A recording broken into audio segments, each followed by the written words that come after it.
আজকের বিশেষ বুলেটিনে তুলে ধরব দেশ ও বিদেশের গুরুত্বপূর্ণ সংবাদ শিরোনাম। করোনা পরিস্থিতি থেকে শুরু করে যুদ্ধের উত্তেজনা। দেশের খবরের শিরোনাম।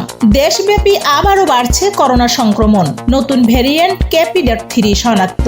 ডলারের দাম কমলেও বাজারের প্রভাব নেই, ভোগ্যপণ্যের দাম স্থির। ঢাকায় গণপরিবহনে বাড়ছে ভাড়া, ভোগান্তিতে যাত্রীরা। চিকিৎসক সংকটে সরকারি হাসপাতাল, রোগীদের দুর্ভোগ চরমে। স্কুল কলেজের স্বাস্থ্যবিধি আবারও বাধ্যতামূলক ঘোষণা। বর্ষায় বাড়ছে ডেঙ্গু রোগী, বিশেষ সতর্কতা জারি করল স্বাস্থ্য অধিদপ্তর। সামাজিক মাধ্যমে গুজব ছড়ানোর 8 জন গ্রেপ্তার, সতর্ক করল পুলিশ।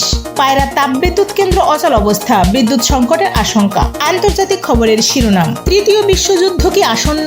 ইউক্রেন, গাজা ও তাইওয়ান নিয়ে উত্তেজনা চরমে। রাশিয়ার নতুন সামরিক কৌশল। ইউক্রেন সীমান্তে জড়ো হচ্ছে আরও সেনা। ইসরায়েল গাজা সংঘর্ষে নিহত বেড়ে 820।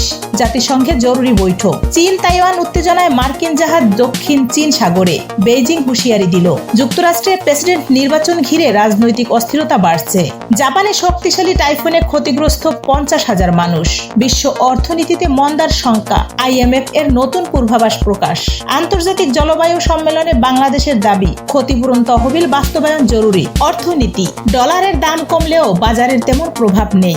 জ্বালানি সংকটে শিল্প খাত চাপে। ভোজ্য পণ্যের দাম বেড়েই চলছে, ভোক্তা পর্যায়ে দুর্ভোগ। কেন্দ্রীয় ব্যাংকের নতুন মুদ্রানীতি ঘোষণা। দেশের রিজার্ভ 8 মিলিয়নের নিচে, উদ্বেগ অর্থনীতিবিদদের। আবহাওয়া। মৌসুমী বৃষ্টিতে দেশের 10টি জেলা প্লাবিত। বঙ্গোপসাগরে গভীর নিম্নচাপ, সতর্কতা জারি। গরমের তাপমাত্রা কমলেও ফের আসছে বৃষ্টির ঝড়। চলতি সপ্তাহে ঘূর্ণিঝড়ের আশঙ্কা, প্রস্তুত দুর্যোগ ব্যবস্থাপনা মন্ত্রণালয়। পাহাড়ি অঞ্চলে শীতের আগাম ছোঁয়া, আবহাওয়া অফিসের সতর্কবার্তা। রাজনীতি। আগামী জাতীয় নির্বাচনের তফসিল ঘোষণা। বিরোধী দলের বড় সমাবেশ অনুমতি বাতিল, উত্তপ্ত রাজপথ। নতুন রাজনৈতিক জোট গঠনের ঘোষণা। দুর্নীতির অভিযোগে সাবেক মন্ত্রীকে জিজ্ঞাসাবাদ। সংসদে অর্থনৈতিক সংকট নিয়ে তুমুল বিতর্ক। আপনারা দেখছিলেন BIM নিউজের দেশ বিদেশের গুরুত্বপূর্ণ সংবাদ শিরোনাম। বিশ্বের প্রতিটি ঘটনা আপনাকে জানাতে আমরা প্রতিদিনই নিয়ে আসি আপডেট সংবাদ। তাই সাবস্ক্রাইব করুন BIM নিউজ, লাইক দিন, শেয়ার করুন, আর থেকে যান তথ্যের পাশে। শুভেচ্ছা জানাচ্ছি BIM নিউজের পক্ষ থেকে। সচেতন থাকুন, সত্য খবর জানুন।